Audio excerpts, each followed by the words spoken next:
Уште еден странски државјанин загина од удар на воз. Настанот се случи утрово на пругата во близина на спортската сала Гемиџи. А според очевидците, се работи за лице на возраст од околу 35 години.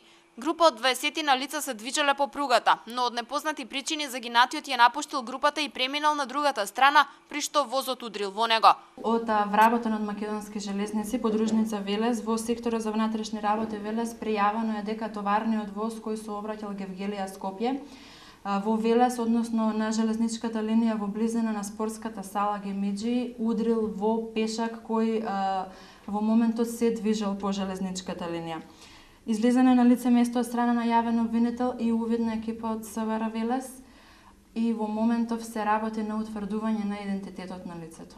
Групата бегалци со која загинатиот се движел избегале, но во моментот кога пристигнала увидната екипа, била затекната друга група која од страна на полицијата била приведена. Првичните сознанија со кои располагаме е дека лицето не се движело во истата група со оние лица што сега ги имаме обезбедено и првичните сознанија дека се работи за странски државјани. Ова е петта жртва на странски државјани кои загинаа во 4 различни железнички несреќи, сите на пругата Велес Гевгелија.